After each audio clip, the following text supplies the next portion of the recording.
This is a complete beginner's guide of how to get started with Claude Code from zero to selling an app that's actually going to make you money. I'm just going to take you guys through a couple of steps, a couple of things that helped me get started. If you guys are interested in any of the resources that I am speaking about, hit a comment down below and we'll drop the Claude MD files, the tutorial videos, everything that you could find in our Discord community, which I've also put a link down below. We'll drop all of that there. So if you're interested in any of these things and want to get started and need any of these tools that we'll give you, let us know and with a comment down below. To get started, just a little rundown. What is Claude Code? We went through this in the last video. If you haven't checked it out, check it out. It's how we are personally automating everything in our business. Claude is Anthropic's AI model, and from that they've created a section called Claude Code. It plugs into your terminal, VS Code, Cursor, whatever it is that you use, and it's your basic coding AI that takes your natural language and turns it into code. Code is scary, right? It's a scary concept. It's something that you probably don't have experience with. I didn't have experience with at all.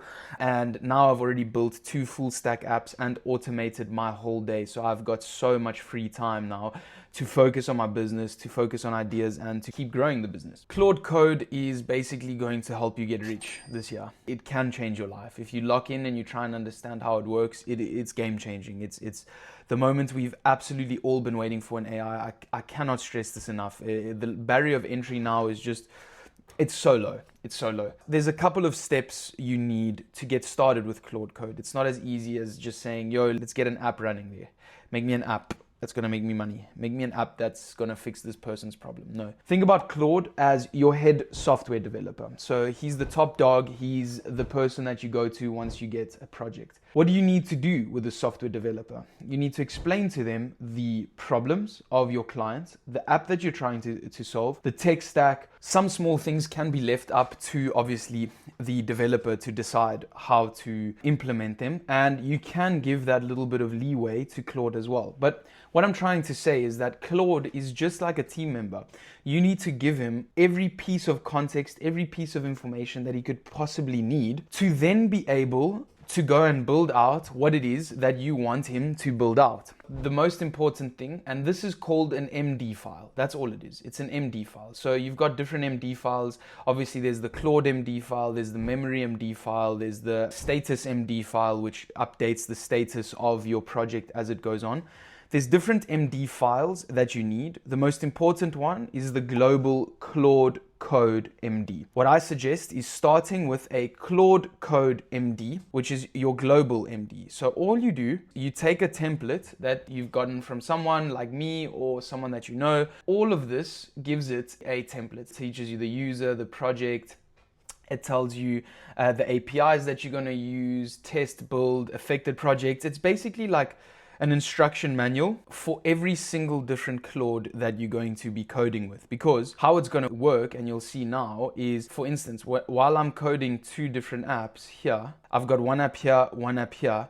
Both of them have a separate MD file, okay? But they all conform to the main big global MD file. So for instance, with things like let's wrap up, right? Then it'll go and it'll tell me automatically, okay, save this to your memory file and update the status MD, update what we're going to do tomorrow, all of that. So these are all instructions that you're going to give to the global Claude MD file.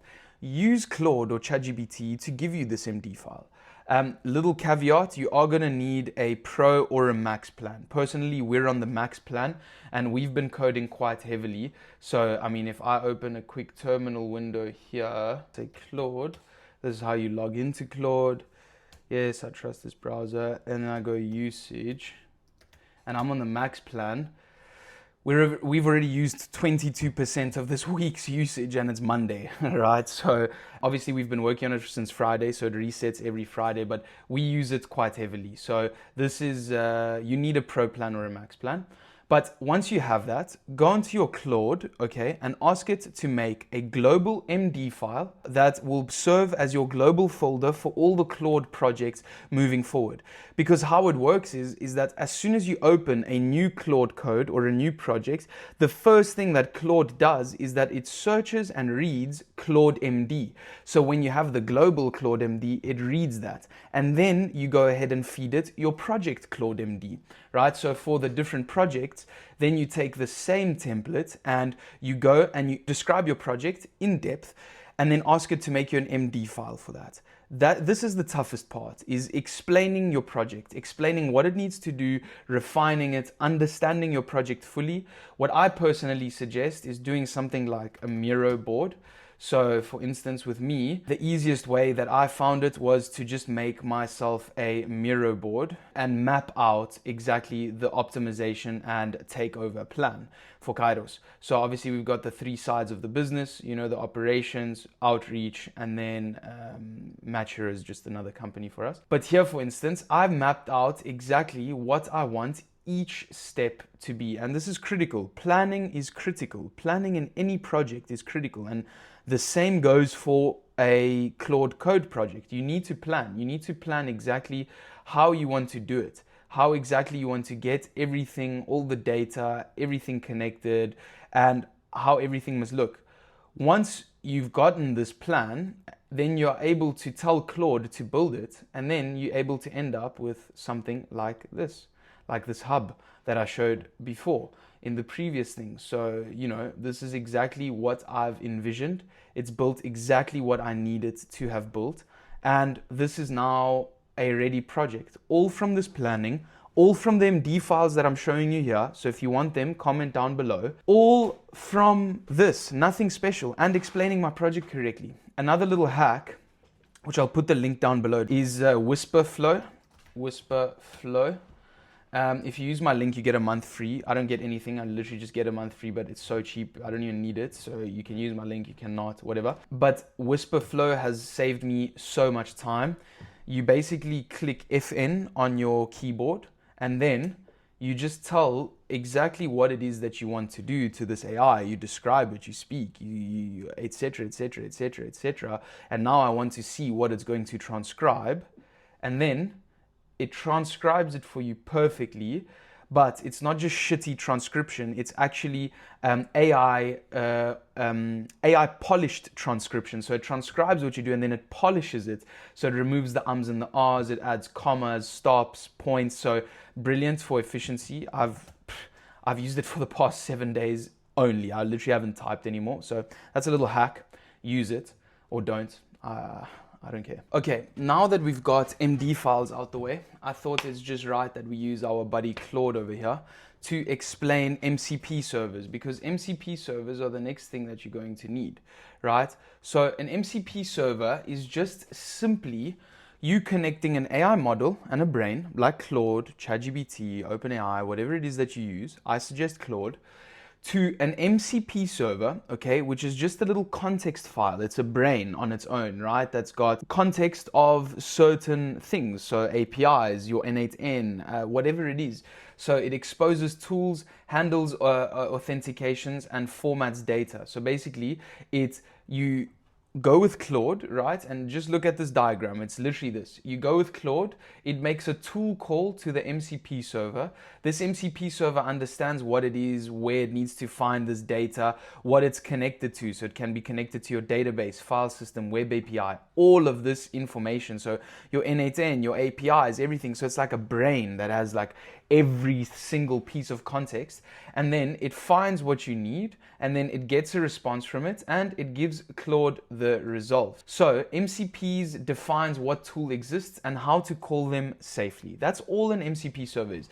Don't get fucking lost in all this jargon and worry about, oh, but I don't know what an MCP is and the MD, and it's all bullshit, all right? MD file, instructions. MCP server, database, knowledge. That's all you need to know. What you should use is Context 7. It's a great MCP. I've got some MCPs here. I believe I've got Don't even know which ones I have connected. I think it's literally only context 7, and I have context 7 directly in Claude. For the next step, you've got MD files, you've got your MCP servers. What's the next step? How do you get started in your terminal? You can use Claude inside your terminal as well as VS Code or Cursor.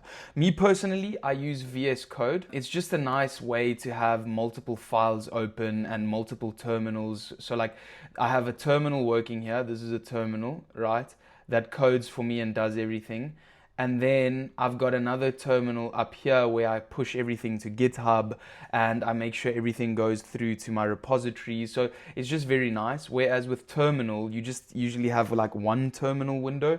You can open multiple, but VS Code, it's just a simplified way of working inside different terminals. But it's just your terminal. So here, for instance, I will go Claude and then it logs me in, right? Obviously in VS Code, it's nicer because I can open a project and then it opens the project automatically. And then that terminal, I've got Claude Code in that terminal. But you can do the same thing here. Like you can say open the Kairos Outreach OS project. See, and then it searches in your laptop. It does it. I don't want it to do it right now, so I'm just going to escape. But you can open all of these things here and have all the context here. That's one thing. One little tip that I would give you is always go, not always, but I mean, this helped me save a lot of time. If you're using Claude and you're using it without what I'm just about to show you, it's going to be very slow. It's going to ask you yes, yes, yes, yes, yes, permission for everything. I just go Claude, dangerously skip permissions, continue. That's how I start. I tell it, just go, but just go. Like, I trust you. I'm just saying yes at the end of the day. So I say yes. And then you'll see this bypass permission will be on. That will allow you to be a lot more efficient because you don't have to stop and him and ha and etc. And that's pretty much it. That's all how you connect Claude into your terminal and you start building. You give it the project MD file and you tell it go but. So on Visual Studio, it would be like this. So I would open a folder, I would go to projects and I would go to the Kairos Outreach OS and I would tell it to open. And then once it opens it, you see it's already loaded. So it'll just show me here. It's just got all my project files because all my files are here. Everything that I coded is already here. So that's just how VS Code kind of helps you do it. Now, next important thing to mention is you obviously need GitHub. GitHub is simply just a place where you store all your repositories. So wherever your repositories are, your repository is just a backup for your data. It's just where all your database is basically sitting and it helps you, go back to your project. I've got all my repositories on here. So whenever I go git push, and I'll say git push, everything up to date. So that's what you want to see, right? That everything is saved in your repository, etc. And your repository is just your file system. So very important to connect your GitHub as well. And that's pretty much it. This is a complete beginner's guide to starting with Claude Code. This is all I used to get started. And then the best way to learn is get your hands dirty. Get your hands in that dough, So this is literally all I used. These are the tools that I've used to build 2 apps already in 2 weeks, which is insane, unheard of. Use Claude to guide you through it. Use Claude to connect your GitHub. Ask it questions. If you don't understand something, just ask it. It's very good at explaining what it's doing. And in your MD file, you can tell it. Don't tell it you're a beginner because then it's going to make beginner code. But tell it you're an enthusiast and you want to learn about code. So explain every step that you've done, and every time it builds something, it will explain to you what and how it's done that thing. So I think it's very important. And this is a complete beginner's guide. So go ahead, have fun. If you have any comments or questions, drop them down in the comments below. And start building, start taking over because the shit is crazy. The shit is really crazy. Hope you guys enjoyed this. Hope it was informative. If you liked it, drop a fucking like and a comment. And see you folks in the next one.